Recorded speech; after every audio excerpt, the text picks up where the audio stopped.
Hello， 大家好，又是 Eder， 不是一个车评，只是 POV， 欢迎回到我的频道，欢迎伟鸿。Hello， 如果你们有看我上一期视频的话呢，我是试驾它的新玩具EG9。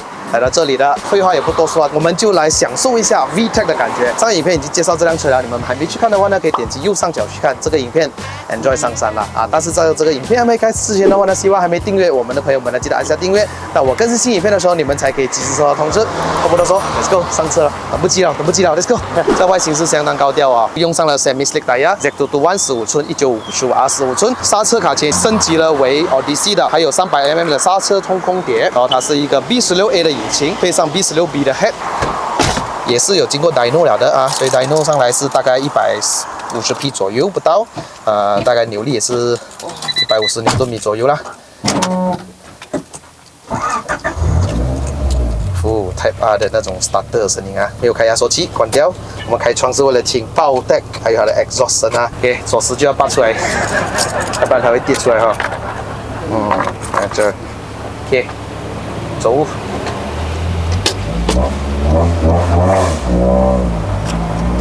没有 Hill Hold Assist 年代的车，我是要靠自己了。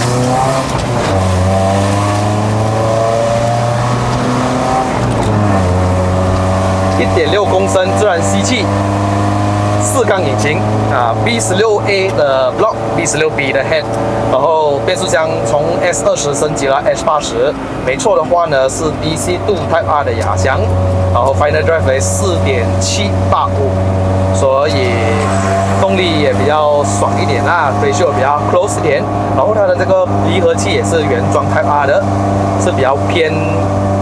不是偏硬啦，是对我来说是算 OK 的，日常驾驶完全没有什么问题的。很吵哦，如果是那个油门一放啊踩啊放啊踩。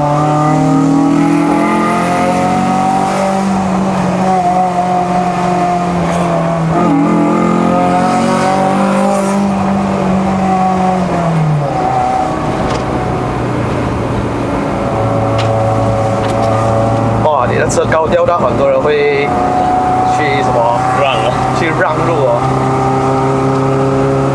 这辆车其实 condition engine 啊都很好，很棒。如果你们有兴趣的话，可以 PM 伟鸿啊购买这辆车啦。影片来到这里呢，我就不知道为什么我明明用这 mic 的，然后呢，整段影片到最后是没有声音的啦，没办法啦，我只能用那个仪表上面的 GoPro， 还有我脚下面的 GoPro 来做收音啦。整个影片你很难听到我的讲话，可能我会打一些字幕，你们请打开 CC Subtitle 来看，到最后我会做一个 Voice Over 的加入给你们看啦。所以没办法啦，希望大家能够体谅啦。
下去我一直流汗了，流汗，真的有点刺激。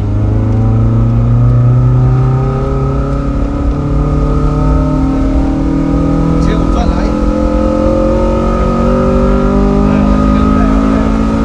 大家开多波这样子。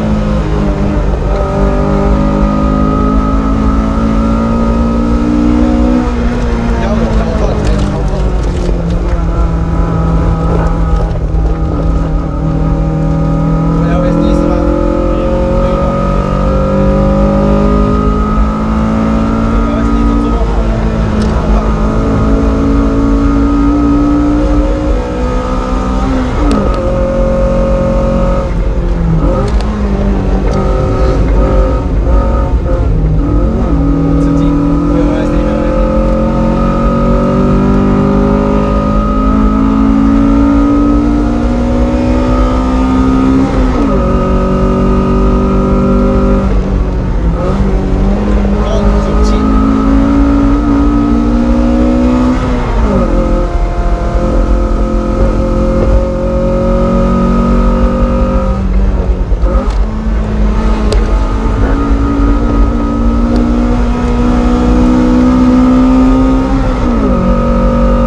虽然它的转向是比较大的，你不能比起现代的车 electronic，